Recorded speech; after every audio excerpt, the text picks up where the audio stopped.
It's getting towards the business end of the Australian Championship at the moment, and things aren't petering out. There's no petering happening so far with 4 rounds played. That it is hotting up. Another great weekend of football in the bag in round four, and with 2 weeks left to go in the Australian Championship group stage, 15 of the 16 teams remain a live chance of making it through to the knockout round. Some more than others, but it sets us up for a grandstand finish, and we'll get into those less likely teams to go through as well as the big fish. But you've got the two Lockies for company on the second ball as usual. It started off with a bang this weekend, Lockie. What did you like most about it? Yeah, it did. And, we were talking just before we hit record that it felt like, that Marconi Heidelberg game you're alluding to was a really great example of strip away everything about the competition, all the excitement, all the buzz, all the kind of journeys of the teams. But when you put 11 players on the park against 11 and you show up for a game of football, that was probably one of the highest quality matches we've seen. Um, and, we had the two goalkeepers, James Hilton and Yaron Souza, both put in immense performances with their respective wonder walls in front of their nets and only had to look back in anger once apiece to pick the ball out of their own net, Lockie. Yes, you can. You would think it was one of the two Lockies has been to an Oasis concert in the last 24 hours. It wouldn't be the one you'd guessed based on that particular wordplay. But yeah, they were both fantastic. And look, it was the Friday night games have been interesting so far. They felt sort of, I guess, a bit boom or bust. There was the boom of the opening round game. That was an absolute cracker. Obviously, Sydney United and Apia was uh, interesting and engaging in its own way, but less of a competitive spectacle. There was the nil-all between Preston and Avondale that was probably the less said about, the better, unfortunately, from that perspective. But this one felt like the only thing that was stopping it from being a far more goal laden game was those keepers, as you mentioned. And what a great chance for those two with different journeys to put themselves back up in lights as well. It was a good weekend of keeping across the board. We saw Ryan Scott obviously put in a heroic performance for Preston against NWS Spirit later in the week, but great to see so many guys like who have big dreams, have ambitions. Souza has had, brief touch points with the full-time professional scene in the A League, but is seemingly on record as wanting more. James Hilton is someone who has just exploded to become one of the top keepers, probably the top keeper in New South Wales in a competitive field, and is a product of the Marconi Youth Academy. Like, he really hasn't had many, if any, other clubs in his journey, and it's hard to believe that he's only 23 the way he's playing. But those two were the only reason that wasn't a higher goal sort of game. And uh, I think, given the conditions of the match, it was a game that was delayed in kickoff by 50 minutes because of the thunderstorms and the rain. Sometimes those slippery conditions that thing can create a sort of dour game of football. But this really was anything but. I thought the two styles were quite different in this game, Lockie, but the intent to attack at every available opportunity and to go forward was almost an ever present.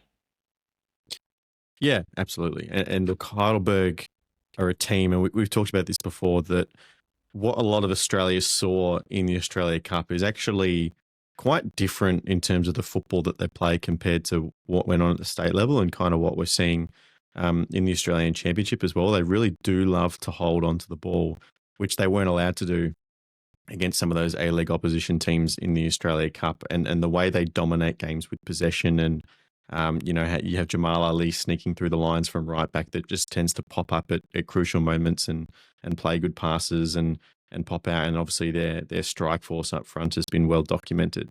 And they're really showing the different side of the football that they can play. And then Marconi, who have been a powerhouse of New South Wales football, and we're going to talk a little bit about the comparison between the performance of New South Wales teams compared to Victorian teams a little bit later. But it's not impossible looking down to the kind of nail biting end of this tournament that to see these two teams up there. And I think a lot of people made that comparison after Friday night that obviously Marconi had that win last week against Wollongong that I think people probably felt that announced them in terms of their competitiveness for this competition. But I think after what we've seen on Friday night from these games, these two heavyweights of the competition against each other, I think it's very possible that both of these teams out of, what are we, Group B here, could go very deep in the tournament. Yeah, 100%. And it's quite funny in Australian football, we have, or prior to this tournament, have had a lot of conversations around things feeling sort of samey, things feeling familiar at times. And yet the funny thing is that we've seen this game twice now, home and away, and yet I think if you canvass most of the people who had seen those two games, because the 1-0 on the Sunday was kind of obscured by all the other games that were going on, but it was a very good game as well. I think most people would be pretty open, pretty pleased about the idea of these two wanting to play each other again. And you touch on Heidelberg's sort of adaptation or reversion, I guess would be a more accurate way to put it, to their usual style in this competition, playing against opponents at their level. It was Marconi went with a similar style to what they usually go with, but I think what is great about this matchup is that the two alternate styles complement one another very well in terms of creating a good game of football. So Mm. Heidelberg like to have the ball, they like to throw numbers forward, but Marconi can be as we saw in this game, very solid defensively, but very precise transitional team. And it made for a great contest because Heidelberg would throw numbers forward, would have their chances, but if they lost it in deeper phases of build up, if they lost it high up the park, Marconi were 2, 3 passes away from creating some really glorious chances. And yeah, it was hard to believe that the first half ended 0-0. Heidelberg did adjust in the second half, and I thought there was some really smart changes to bring that defensive line a bit deeper, and Marconi found the going a little tougher in the second half, which kind of made it quite funny that Marconi were eventually the team who scored the opening goal of the game. But it was a goal that they definitely merited on the quality of their chances. I think the only sort of lamentation will be that they couldn't hold on, and that Heidelberg, to their credit, and if you ever want a signal of their intent and what they're all about, go and watch the equalizing goal in this game because it is a great piece of link up between Fletcher Fulton and Angus Taylor on the left hand side. But the cross into the box is eventually tucked away in very fine fashion by Marcus Humbert for his first Heidelberg United goal. But what you'll see when you watch it again is that there is 4 yellow shirts in the penalty area ready to touch that Mm. home. This is a team who have only just gone behind 5 minutes ago, and their intent to chase the lead is so extreme, even though it didn't necessarily need to be. I thought that was supremely impressive, and created a situation where, yeah, Marconi, I think, will just lament that they couldn't be the team that could arrest this barren run that the top flight of New South Wales is having against the top flight of Victoria. The results over the weekend meant that it is the 7 years and I think 6 months or so since Victoria last lost in a to a New South Wales opposition. I think it was Apia v Port Melbourne Sharks in the 2017 Australia Cup. Goes on. I don't. This was as good a chance as many. I mean, Spirit probably will be feeling in the same boat, but it's left in a very interesting situation, Lockie, where we're heading towards the knockouts, and Victoria still have this sort of mental edge over their New South Wales opposition, but also that I think the 4 Victorian teams have accrued 6 points more than the 6 New South Wales teams so far. So, what I think that that state rivalry as we get towards the pointy end of this competition, as we get towards the knockouts. I haven't even mentioned South Melbourne coming from behind to Yeah. beat Sydney Olympic as well in that list, is just going to help keep the fuel to the fire of this competition. Like, I think one of the big worries has been things fizzling out or things getting stale at the back end. But the combination of, yeah, the big most of the big fish performing really well, the state-based rivalries and those games being very, very competitive, one really whets the appetite for the knockouts, keeps things interesting for what remains of the group stage. But also, the makeup of the actual groups themselves means that there's really, this week will be instructive, but very few, if any, sort of dead rubbers hanging around at the moment. Yeah, I think there's 2 points to that conversation you bring up. And one is the Victorian versus New South Wales angle. And, that's a debate that's gone on for long before this competition begun. In the famous words of Warren Moon, MPL Victoria, the center of the universe, eh? Um, It's so interesting. As having now sort of been on both sides of the border and called on both sides of the border, this in the space of 1 year. The question I get every time I tell someone in NPL New South Wales that I'm from Victoria is, "Oh, how does it compare to Victoria?" And then when I go back to Victoria to call a game in Victoria, having come back from New South Wales, first question anyone asks me is, "Oh, how does it compare to NPL New South Wales?" It's a real thing. It's a real thing. oh, yeah. Yeah, the pride and that people not only have in their clubs, but in their league as well is great.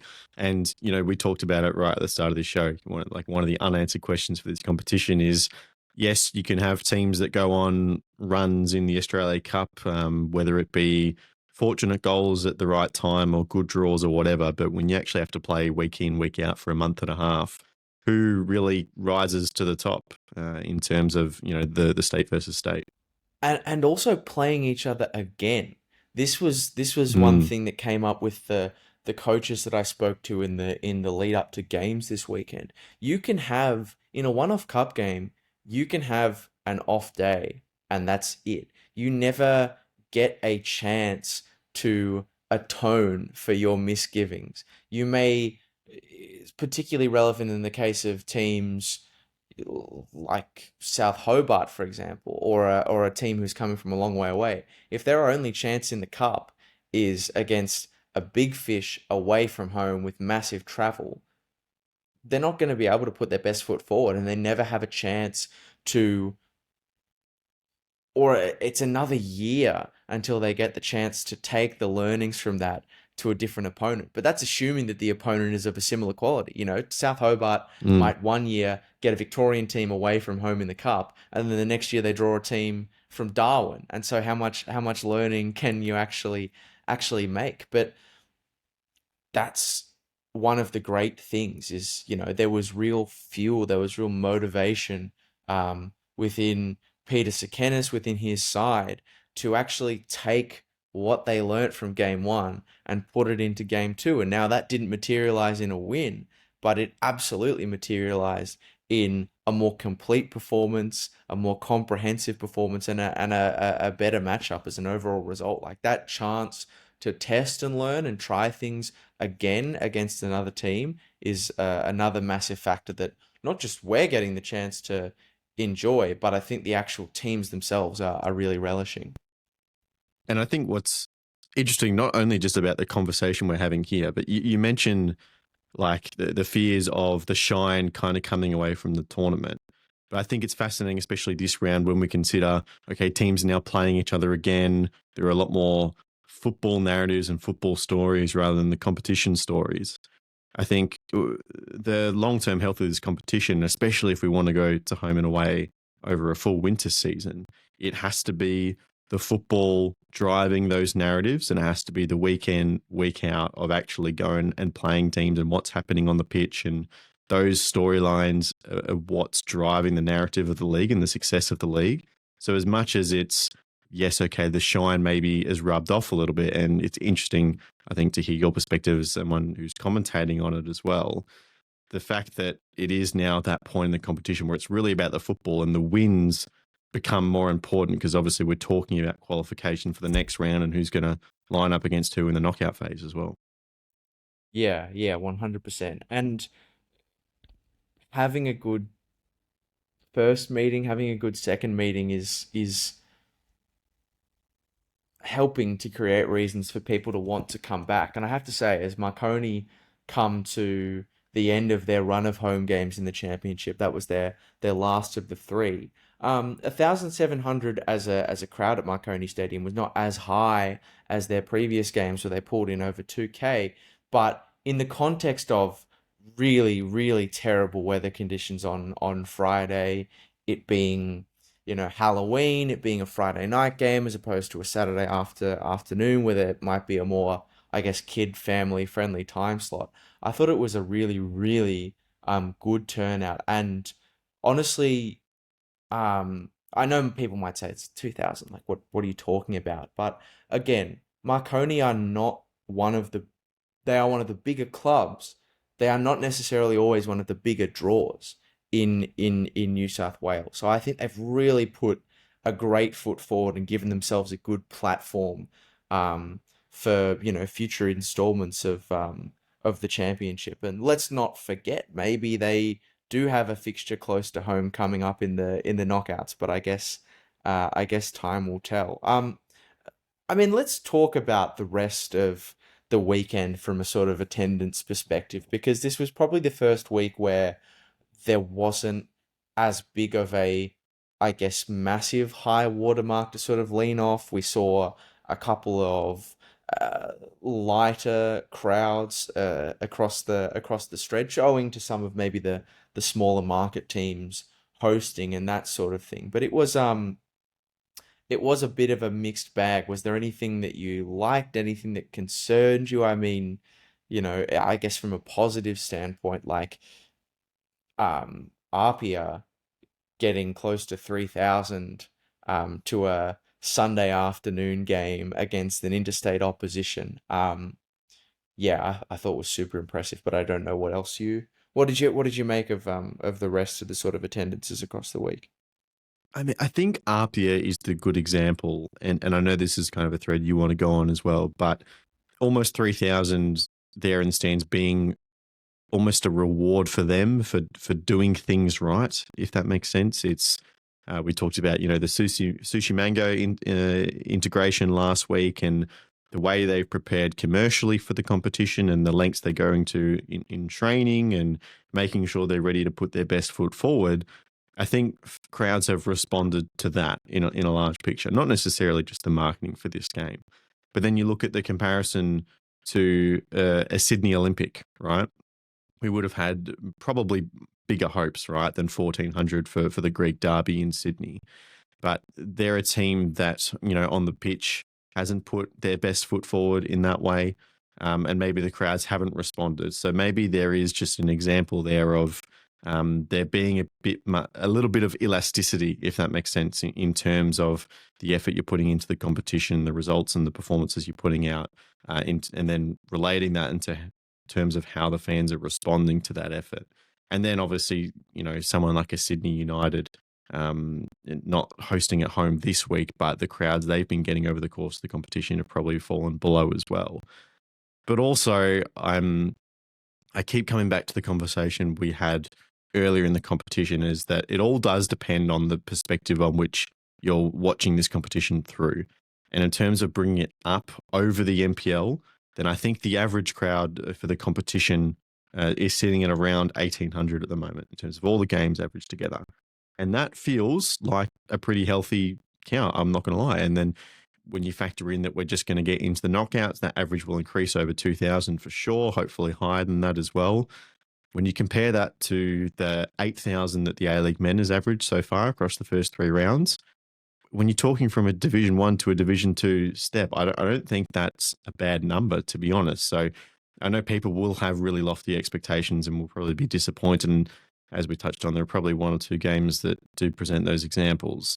I think overall you have to consider it a pretty good number. And again, it's the idea of being an unanswered question that is now answered and provides a base for growth as well. yeah, it's a big lift in many cases, not in all cases, but in many cases it is a significant lift from what these clubs are doing at NPL level, and that's the bit that has to be focused on. But I think Apia is a good vehicle to look at the maybe where the rest of the team's attendances are not where they would like to be. Apia is a good lens to look at and compare the rest of the teams, particularly in New South Wales. I think I acknowledge that there's some additional investment and resources that Apia have got their hands on that other clubs in Sydney may not, and that definitely plays a factor. But I would implore every club in New South Wales, particularly the foundation clubs who know they'll be back here again, to go and study what it is that Apia have done, the small things, both on the pitch Mm, and off the pitch, and how they could filter them in to their games. Because I know Sydney Olympic did do a little bit extra in terms of marketing this week, but was it as much as it could have been to really make that fixture pop? Did they do enough? Have they done enough on the pitch to make that a fixture that could live to its fullest potential? Again, the answer is probably and definitely not.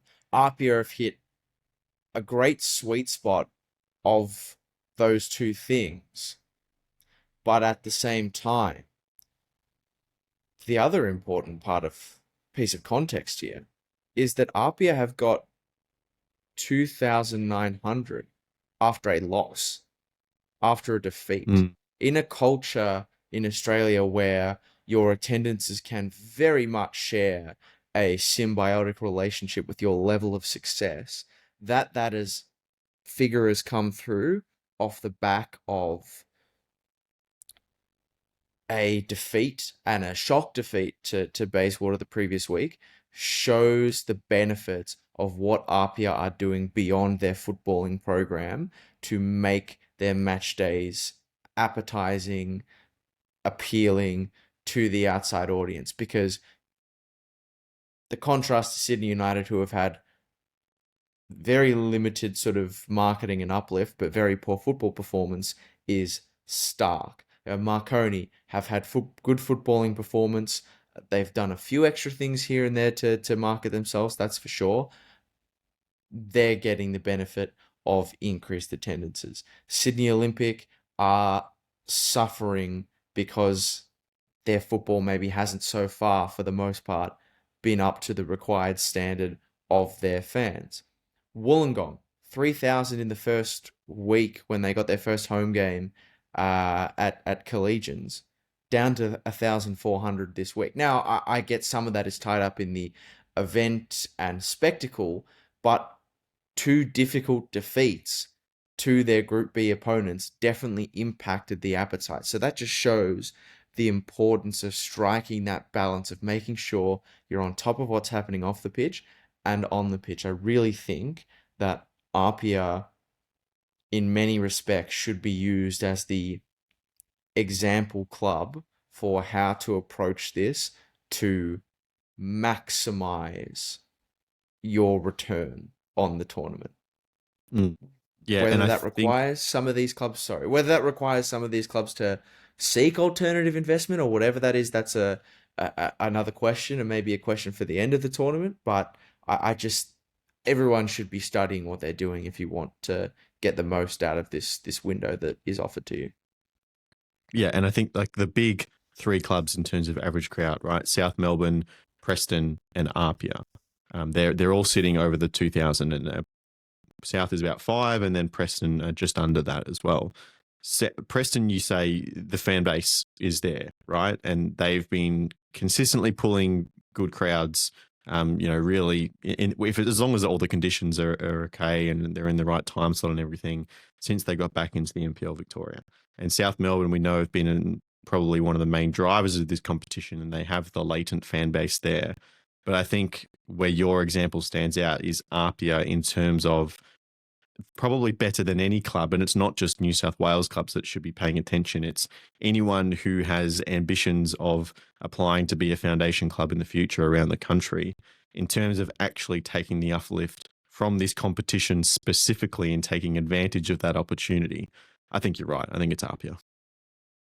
Yeah, absolutely. Because again, 2,900 is a 10x on some of the crowds that can be spotted at Lambert Park sometimes. And I honestly think that, maybe 290 is a little bit on the harsh side, but crowds in the 100, people at Apia would be the first people, and I've spoken to some of them so I can verify it, to put their hands up and say, hey, on match days, during the NPL season, our crowds could be better and we know we need to be doing better. And they deserve a lot of praise for everything they're doing to help generate that uplift. Whether or not it stays like that, who knows? But yeah, definitely a club who are, I think, giving the rest of the competition a lot to think about in that particular regard. And that is not to say that every other club that's not getting, 2K plus is failing or anything like that. Like, I'm very Hmm. aware that there are economies of scale here, and Spirit, by their very nature, are a different club. Canberra, Croatia are a different club, but certainly for the established powers and the foundation clubs who should be operating on similar means, both from a footballing and non-footballing perspective, I think those are some of the teams that you probably want to see just have a little bit of a lift in terms of their approach. I guess what could help that, Lachie, and what is helping, I think, attendances across the board to stay fairly steady is just the competitiveness of this tournament so far. Because, as I said in the intro, we've got 2 games left to go for all of these clubs, and there is only one team, South Hobart, who are a mathematical guarantee to be eliminated. Every single other team in their respective group remains a live chance. I mean, just to have a look over the group so far. I mean, South Melbourne are of course the first team to qualify, but then Moreton City, Sydney Olympic, and Broadmeadow are all absolutely alive with 2 games to go. And that Sydney Olympic Moreton City game coming up this weekend is an enormous, enormous fixture. And hopefully that is one that, Sydney Olympic need to be pulling out the stops to try and get people to do that game, because it's an enormously important one for them. If Moreton City, win that game, that's it. Like, Yep. that's it. This is last chance saloon for Sydney Olympic. So while I've been critical of the crowd number that they pulled in that Greek derby, the atmosphere was very good. That I probably am not giving them enough credit for. It maybe didn't translate on TV, but the sound and the 2 sets of different, like, active supporters who were making noise, and the scenes of the traveling South fans in the late winter, like, the atmosphere at Kogarah was very good. Sydney Olympic need to be doing whatever they can to try and channel that into that fixture. Over in Group B, Wollongong, of course, have given themselves a chance of pulling off quarterfinal football, because they're only 1 point behind Marconi, but they've got 2 tough games coming up. But they're a live chance.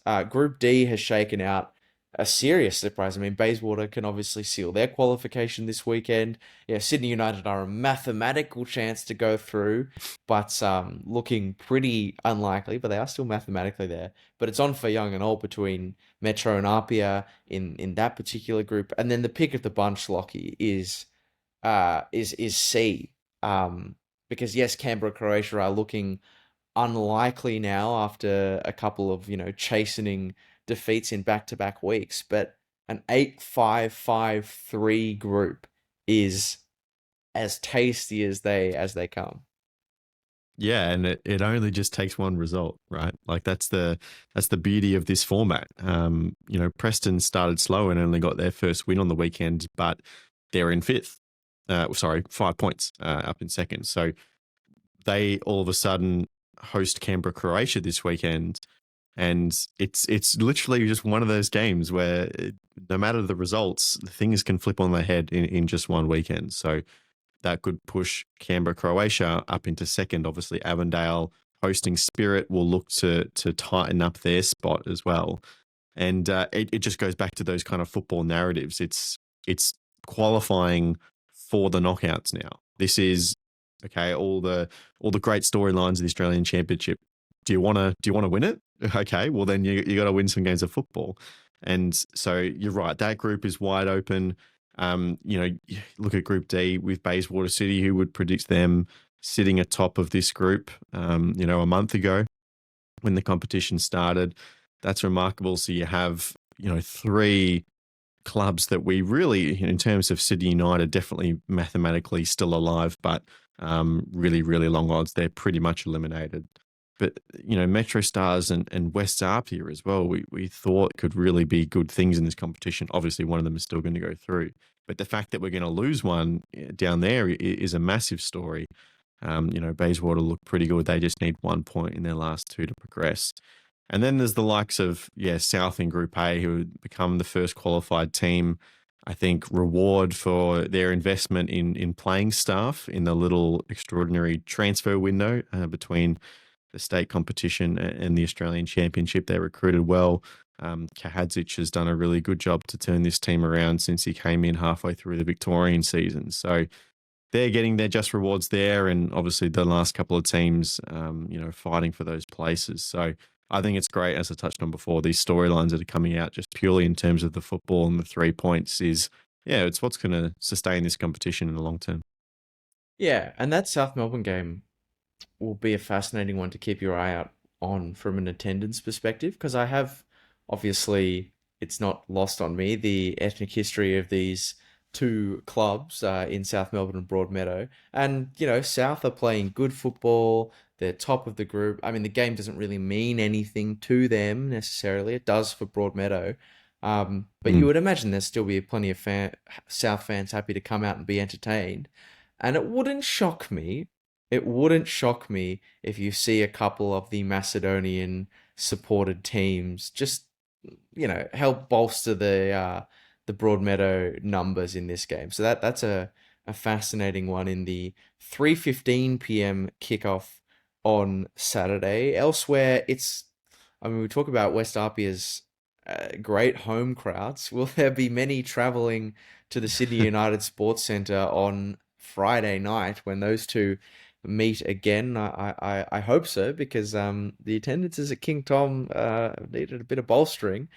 But anyway, Saturday, the other 1 p.m. game is Sydney Olympic Moreton City. So, it's a massive day for Group A, the 8th of November. South Hobart have been eliminated from the tournament, of course, but you would imagine there'll still be a decent turnout at Darcy Street when they host Marconi on Sunday. There seems to still be some real optimism amongst South Hobart despite the sort of winless nature of their start to this tournament. So, well, start, end, middle to the tournament so far. Because they put in a very good showing on Sunday against the Wolves, and are really using this tournament as an opportunity to learn what they need to do to raise their level to the likes of the mainland. And that's an opportunity that some of the more regional NPLs aren't getting, or wouldn't otherwise be getting. Bayswater are learning that it's a piece of piss. Apparently, they of course will play Metro Stars in a massive game at TK Shutter on Sunday. Heidelberg United host Wollongong Wolves, a must-win game for the Wolves at Olympic Village, kicking off at the same time as Preston Lions out for revenge against Canberra, Croatia, another game that I am expecting will be bolstered by the Crow diaspora of Victoria. Not that Genesis Steel Stadium needs extra fans at the best of times. And then the last game is a repeat of a 3-3 thriller between Avondale FC and NWS Spirit at Avenger Park. Is there a particular one you've got your eyes peeled on there, Lachie? It's hard to pick out particular games because I just think the storylines are so much wider than the the specific 3 pointers. But when you're looking obviously at the tables and who needs to win, I think I mean it's Group C, isn't it? It's Preston versus Canberra.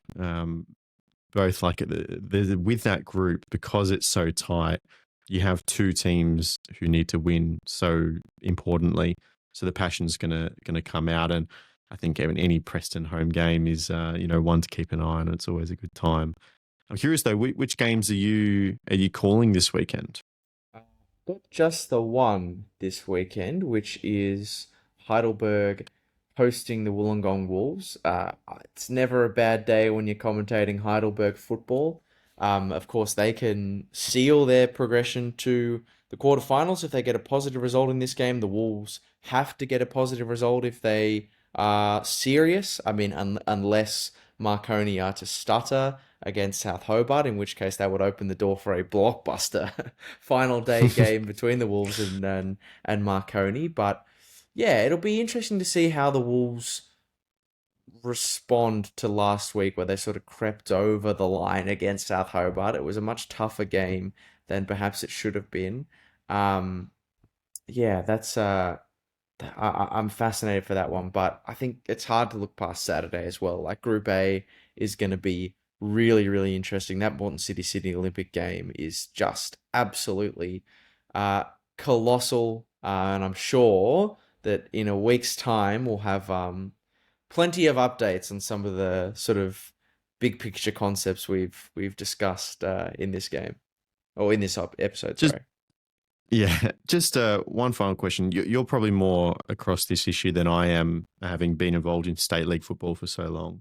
But obviously, we saw the injury to Luke Jego from Preston on the artificial pitch, and obviously reignite. I know there is a debate around the quality of artificial turfs, and there's an issue with real grass in terms of weather and how many games get called off, especially at grassroots level. And synthetic turf does allow you to play more football, is really the end of that side of the conversation. But in terms of this high level and the propensity for injuries, how does this debate shake up? Because it was a pretty horrific injury to happen. It was terrible, and I really um want to echo the sort of sentiments and sympathy of those who have wished you know uh, well wished Luke Jego, because I've only had very limited dealings with him, but he is not just a great player but a great person, and just not someone who deserves the cruel sort of twist of fate that's been dealt to him, because it was genuinely one of the most nasty injuries I've seen. I think it's a really complex issue, to be honest with you, Lockie, because there's lots of different ways of looking at it. You could say that it's just a freak incident that could have happened to anyone on any surface at any time, and Luke Jego just happened to be the person who fell victim. I think, those of Victorian persuasion would probably disagree and say that the synthetic probably did play a role in the creation of such a terrible injury. But it's also a tricky one in terms of it does speak to a bit of a divide between the two states and their expectations. Like, I know that Victoria have their misgivings about artificial surfaces, and they're very much a minority in Victoria. But I can say this as someone who has made the move between the two. I don't think people realize in Victoria, which is usually the state that gets complained about for being cold and wet, how much it rains in Sydney. The Yeah. average rainfall in New South Wales is double Victoria. It rains a lot more here. Games are regularly, regularly implicated and impacted by inclement weather. This year was a particularly bad and a particularly wet year, but unfortunately, in New South Wales in particular, artificial surfaces, I think, are a necessity. Now, whether or not they are a necessity at this standard of competition, we've obviously seen a team like Apia make a move away from an artificial surface and go to a grass pitch. whether or not, yeah, it remains a difficult one, I think, for the powers that be to sort of manage, because it depends on whether or not you do regard it as a freak accident, um, and it depends on, do you want to be taking teams away from their home ground so that you can play on grass? I don't really know where Spirit would go in that situation. I don't know if their fans would follow. I mean, are you really going to ask a Sydney United not to play at King Tom, which is obviously an artificial pitch as well? Um, Look, it's a really tough debate, and I don't know what side of the fence I sit on, other than it is just like the most unlucky thing that could possibly Mm. happen. But it will. We've always talked about this tournament as being like a test and learn opportunity, and it is awful that an opportunity to learn and think about how this tournament might change has come from such a horrific injury, but it may be something that prompts a bit of reflection and thinking, about these services in the tournament going forward. Yep. Yeah. Look, it's a shocking injury. Um, and yeah, there's so many layers to it, isn't there? Because I all across my Twitter feed during the winter, you get people complaining about games that get called off, even for the most minimal amount of weather, right? Because the pitch is just unplayable. And then when you consider, the weather, yes, if it is, just as poor in Sydney, but it's all across the country is difficult to manage during what can be cold and wet winters. And then if you're not playing football as frequently, there's financial concerns there. If people are registering for a full season and you're getting a large portion of your season, or not large, but relative, right? Called off due to weather, then artificial pitches, help in a lot of different ways. But yeah, I think you're right. It's just something like this just reminds us of the other side of that argument.